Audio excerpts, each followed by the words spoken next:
So I do work in analytic number theory for now. So and I like to explore things in SAGE whenever I get time out of my research. Today I'll talk about some of the analytic number theory stuff that we can do with SAGE, and I'll talk about a little bit about my research. So, for example, so analytic number theory starts with prime number theorem. So that's to estimate how many primes are there that are less or equal to x for a given x, and this was first conjectured by Gauss that it's x by log x asymptotically. What does it mean? That if I take pi x and divided it by x by log x, then as x goes to infinity, the limit goes to 1, right?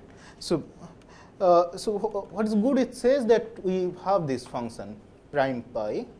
So you can search the function as you like typing tab and something and find what are the function starts with prime, and you can find out what's its documentation. What does this function really do? So you can read what really do. Okay. Okay. So maybe this is just.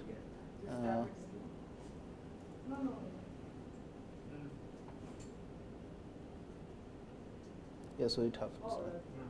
Yeah. Yeah. So so this if we input 7, then it gives 4. So there are 4 primes less or equal to 7, namely 2, 3, 5, and 7. Similarly, we can put any fraction or anything, so you can experiment with it.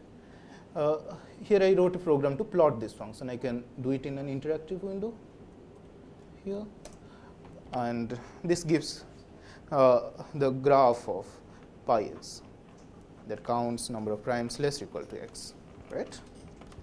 So we can make a little bigger number and we'll get a better graph. Oh, sorry, this may be hang and slowly it gets smooth.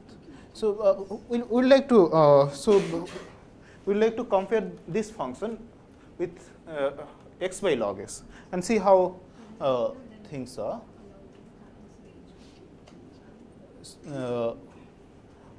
Okay, so let's compare it with x by log x. Okay, it's not.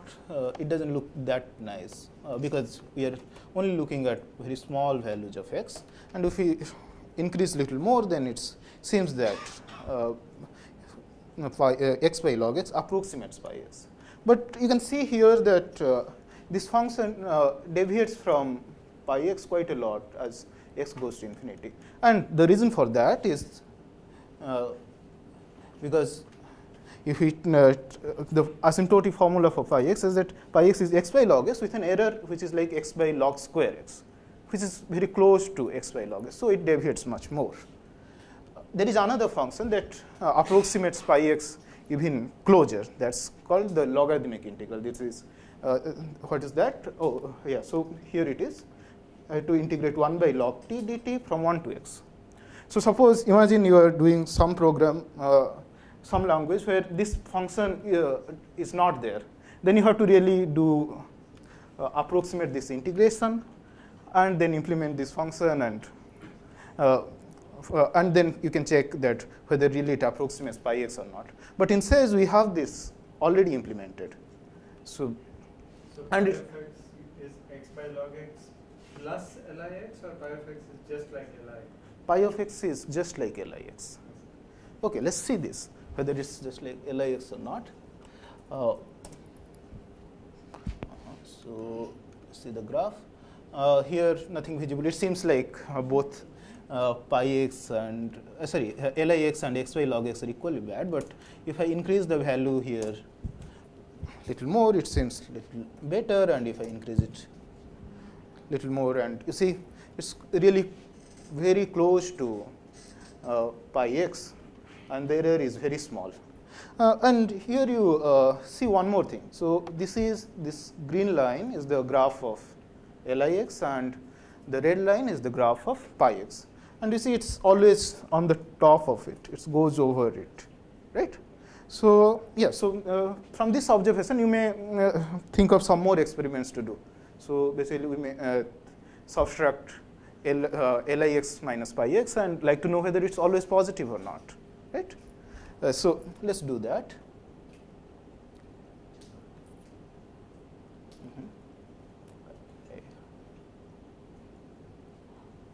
So here I plotted pi x minus Lix, x of from 2 to 100. I can increase this value to 1000, and we still see that it's away from 0. It's always positive. It doesn't come down, right? So, okay.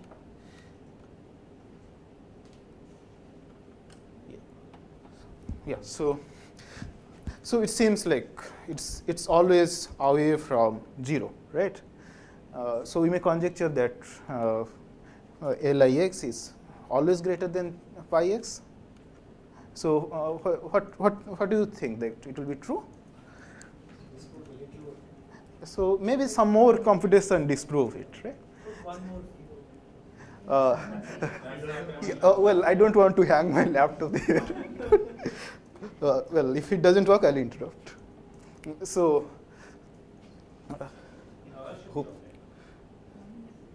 yeah. Anyway, so it's come. Yeah. So still, it seems that. Yeah. So now it seems that this seems like correct conjecture. So whether we would look for Lix minus, whether we can prove analytically that it's true or not. But unfortunately, it's not true. And no, not here. So it's not so small, the value of x, for which we can prove that Lix minus pi x is less than 0 is quite large. This fact is first proven by Littlewood. Littlewood proved that there are infinitely many integers for which Lix is less than pi x. Later on, there is somebody called skews, and this number is called skews number. Suppose you prove something, okay, so this bound will be violated for x less or equal to 10 power 10 power 10 power thing, then you're like somebody like skew. So he proved that, yeah, so if x is less than 10 power 10 power 10 power 34, then we can find some x that. That's been reduced, right? It's like how is it like 10 to the 216th or something like that? There's results since then that have made it much smaller in the first place where it happens. Yeah. So it has been improved to a very small number. 10 power 180 is something. 10 power 180. 10. Something like that. But there's So what's something wrong. written there is not quite correct. Which one? Your statement cannot be right because it says the Q first. proved that the first such number is less than. Yes. Sorry, it's a typo. So Now you see how easy it is to fix typos. yeah. Oh, that's where is it? Yeah. That's okay. No. Not that. Okay. Further than Is less than. Skews proved that. The first such number is just insert less than. Little proved that, and where is it? Pi x. Near your mouse, near your cursor. The first such Less number than that number. is yeah. Sorry. and Less. put that in dollar signs. Space. Yeah. So I just skipped, like, too lazy to put the dollar sign, and. But you need the braces.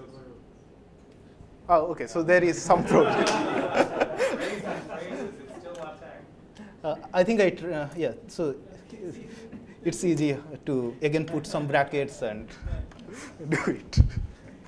Yeah. So, but what more we can do with Sage? Actually, we can work with complex numbers in Sage. we can define functions on complex numbers. We can do various operations with that. We can integrate it. We can do various estimations. And there are many complex valued functions that are already built in instructions, like gamma x, pi x, e power x, or like any branched function like log s and so on. So here is the example of zeta function. So zeta of s is defined by the sum n equal to 1 to infinity 1 by n power s, when real part of s is greater than 1, and then we can continue it to the complex plane except 1 analytically, and at 1 it has a pole. So it's a meromorphic function with a simple pole at 1, and that's how zeta is. And Sage can evaluate zeta. For example, what's zeta 6? This is this 1 by 945. Zeta of 3 is zeta of 3. It will give just zeta of 3. Well, we know all. But yes, we can find out what's the value of zeta of 3 by typing this CC in front of it. And we see it's 2020569031. Doesn't seem to be. It seems to be a irrational number. Well, yeah, it's not an integer, certainly. Well, and also it can detect where the pole is, and it can say infinite instead of calculating it really for a long time and showing the error. And and zeta can also work with complex numbers. It's a complex valued function, right? So put. Oh, okay. What is it? It's not giving the value. Some error maybe. Okay, we'll see it later. Yeah, so here is a plot of zeta s. When we extend zeta s analytically, okay, and it's supposed to first. And you're plotting it on when s is negative. Right? We can extend it to all the real numbers except 1.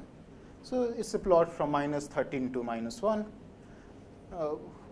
And you can see the simple zeros of zeta, the trivial zeros of zeta are at all the negative numbers starting from -2.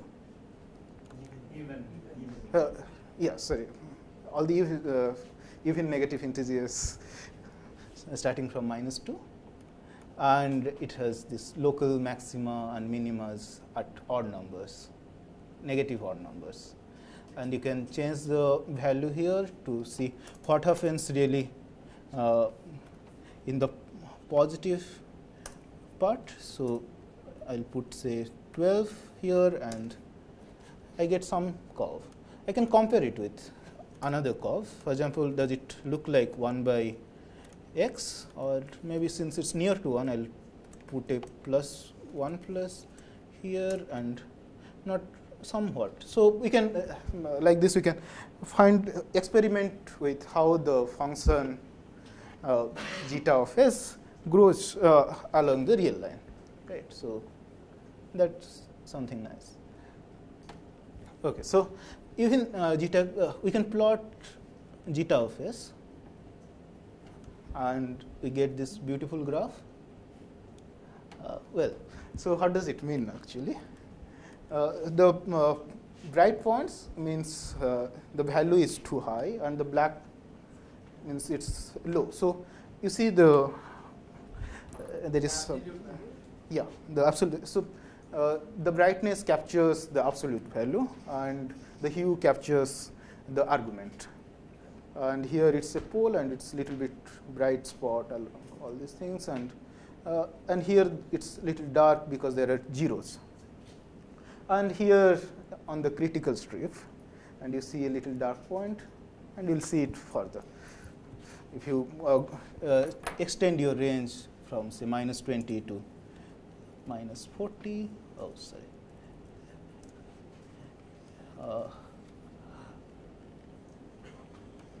Okay, so So you see there are a lot of zeros on the critical strip. So around 1, 2, 3, 4, 5, 6, less than 40.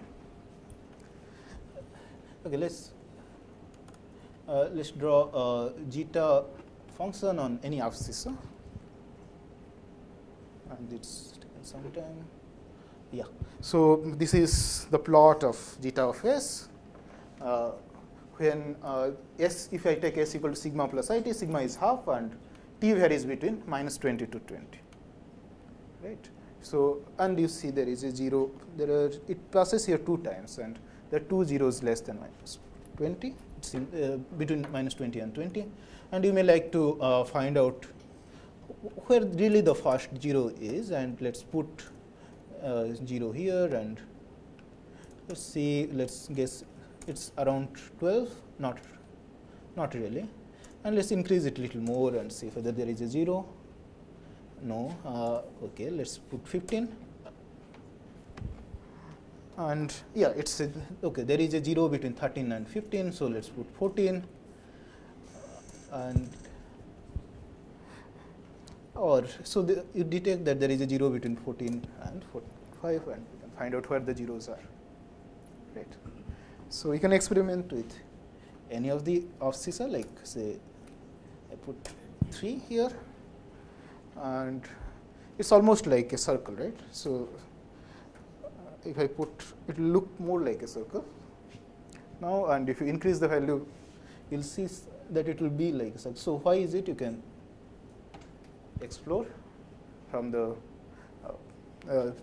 integral formula of zeta of S. Okay, so here is the stuff I really work on it. So this is about the multiplication table. So what's the multiplication table? I take the integers 1 to n and multiply with themselves. So I get some numbers. For example, I take the multiplication table of 1 up to 2. So there are numbers 1, 2, and 4. 3 doesn't come, right? So there are 3 numbers in the multiplication table of 4. And similarly, how many numbers are there in the multiplication table of capital N? And so suddenly this is less than n square because the numbers are total less than 1. And so we may look at the magnitude of Sn with respect to n square and say what really it is. So is it little of 1 as n goes to infinity? This question was first asked by Erdős, and he proved it. He gave some answer to this question. So we'll see what really happens in this graph. So I try to, oh God, so what happened? Yeah, so it's doing the computation, and here I plotted mod of Sn by n square up to 400, and the graph seems that it goes to 0. And it is x-axis n varies, and in y-axis. Yeah, can you scroll down? Yeah, yes. So the values.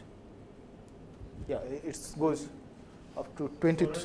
So n is up to 20. From 20 to start from 20 and end at 400. So. But We start at 20. Yeah. so it's a coincidence that 400 is 20. Right, Yeah. Yeah. So I can put say 457, say, and it will take some time, but it seems that this graph actually goes to 0, and that's what it disproved. And it's not actually, the proof is not difficult if you know a formula due to Hari and Ramanujan, which says that if you take an arbitrary integer less or equal to x, that it most probably has number of prime factors log x. That's a very nice paper due to Ramanujan, and very elementary also. You can look for that paper in internet. And yeah, so we observe that this is little of 1, and it is proved that it's log n power delta times root over of log n. What is this delta? This delta is very small constant, which is very near to 0. It's like 0.806. And later, Kevin Ford proved that its order of growth is actually n square by log n power delta times log n power 3 by 2. This means that this Sn divided by this number, this formula, as n goes to infinity, this is bounded. Bounded away from 0 and bounded below from infinity. That's what this symbol means. Okay, this has some battery problem. Is that constant also determined by addition? It's just there exists some delta? No, it's not there exists. This delta is very concrete. Now here is a programming project. You can look up certainly the value of delta in Ford's paper or Eddy's paper, but without looking at those papers, can you approximate this delta to? So what is known about delta so far? No, delta is known. Like delta, we know it's an expression in terms of log 2 and log 2. Oh, exact value. Exact value we know, but it's interesting to find out what can we get for delta in programming. Okay, so now whether we can find this constant C1 and C2 such that we can such that the C1 times n square by log n power delta blah blah blah mod of Sn is less or equal to C2 times this. So these C1, C2 constants are not yet calculated, and certainly we don't want a constant like 10 power 10 power 10 or 10 power minus 10 power minus 10. Something better. So okay, so now what I'm interested in actually when so this is about if we take all this the whole set 1 to n and 1 to n. What if I take some of the elements from that set? For example, suppose I take only the arithmetic progression in that set and multiply another arithmetic progression there. For example, suppose I define okay, so S of A, B, C, D, N as the arithmetic progression, multiplication table of the arithmetic progression, A plus Bk and C plus Dk, and see what really is happening. So I did some plotting, plot of that. So I take A, B, C, D, N and divide Sn, and so as n goes to infinity, here is a plot when n up to 2000 and A equal to, so it's 3 plus 5k and 12 plus 14k. I take two arithmetic progressions, took the multiplication table of that and divide it by Sn and see what's the graph, and it seems that it's bounded away from 0 because it doesn't come to 0, but yet you can't really trust on computer because what it does for very large values it still remains unknown. But here we are somewhat okay. So here is a function I wrote for okay. So some bit of code to calculate this ratio. To calculate if I put any two arbitrary arithmetic progressions like A plus Bk, C plus Dk. So you take that multiplication table. How does n enter here? A plus b k. So n is so I have Sn is I'm looking at the set 1 to n and multiplying it. Such that a plus bk and c plus dk belong to that. Yeah, belongs to that set, and plot this. And it's in this is like you can just experiment by changing the values, and it seems that the conjecture is true. And in fact, we are lucky here, and we are able to prove by modifying the Ford's proof that it's actually true. So this is bounded by 1, and only this constant will depend on is the parameters b and d. Common difference for this. Yeah, not here. So not the initial value, just only the common difference. Yeah. So, but now what happens if we take the arbitrary subsets of 1 to n? So let's n and bn are two arbitrary subsets, and just fix the density. Here in our previous case, the density is 1 by b and 1 by d, the delta, and suppose n and bn are greater or equal to delta n, any two arbitrary sets. And for each n, I'm not choosing I'm not saying that this set grows with respect to n. Like it's not that an is a subset of an plus m. It can be any arbitrary set. With only condition is that it's a subset of 1 to n with this density. Then what can you say about n times Bn divided by Sn? Sorry, how are you choosing an? I'm confused. Where? A, So- what do you mean by arbitrary? It's Is n. it a probabilistic statement? Are you taking a random subset of length delta n Yeah, it's a random subset of length delta n. and uniformly random? Not necessarily. Any random subset, like a set theoretical. No, what is the- So you just look at all possible subsets Yes. and pick one at random. Yes, yes. So uniformly at random. Yeah. Okay. Yeah, and we can experiment this fact because Sage has this function that can choose a random subset actually uniformly, since after we choose a random subset, we can choose a random subset of any given size. Can you move it up so that we can Yeah, yeah, see yeah. that?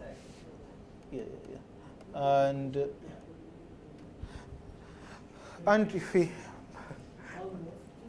Almost, just one. okay, sorry. So that's n. Yeah, so that's n, and if we plot this ratio, and it seems that even though it's very small, it's like 0.000008, right? So, so it's a very small number, but still it remains as n becomes bigger, then it remains bounded away from 0. And Does you it see have this, different limits? yeah. Does it have different subsequential limits? Yes, Or yeah. does it converge to a single? No. It doesn't really converge to single thing because you see there is a small bit That's of. what I'm asking. Are there different subsequential limits? Yes, possible. Is Like, that the conjecture? so the conjecture is all those limits are bounded away from 0. We don't have a limit that goes to 0. I understand. But are there several limits? Yeah. Non- Yeah, there are several limits, and that we can get while working with arithmetic progressions itself. And you see from this graph that this conjecture possibly true, What even is though. the significance of the places where it jumps? Uh, Values of n where it jumps. Sorry. It's going down and then it's jumping, and then it's going down and it's jumping, right? Yeah, so that's also I don't know what's exactly is happening. That's another curious thing, but Wait, do you know the values where it's jumping? No, that's What are the ends where it's jumping? Are those some, there may be some numbers which have lots of factors. I don't know. I didn't program it to find out those jumps though, but I think it varies with the choice of random set. It's near to that, and all we see that the gap between any two those stripes we get here is actually 70. So The jumps every 7. Oh yeah, the jumps are Yeah, uniform. They're not yeah. random. It's not exactly uniform. It's like sometimes it's little vary But from it's each not, other. distance is the same. So Yeah. And yeah, so these are the stuffs I wanted to share with you. And okay, so let's keep it like this, and we are done. So the subsets were chosen independently, right? Or were they chosen? independent. A n and P n. Yeah, for they- each n they are chosen independently. Yeah, they are chosen independently. So it's not some coincidence that it's. I mean, there has to be some strange. There's really some non-trivial phenomenon that's happening with the jump. Yes. What happens if you increment the subset each time by a random number, which is not in the set already? You see what I mean? Say. Suppose you take a n, Huh. and for n plus 1, you take a number that's already not Okay. in a n, and just take uniformly random and add it. Do you get the same kind of pattern, or do you get? It should come the same way, but I didn't do that experiment though. I It think may it not won't come be. because now independence. Independence is gone. So I think it won't be the same pattern. Okay. But it would be interesting to see. What Yeah, surely. Certainly, I'll try. And okay, so that's all I wanted to share with you. And here is some nice graph of some function. You can do things says. Yeah. So thank you for it.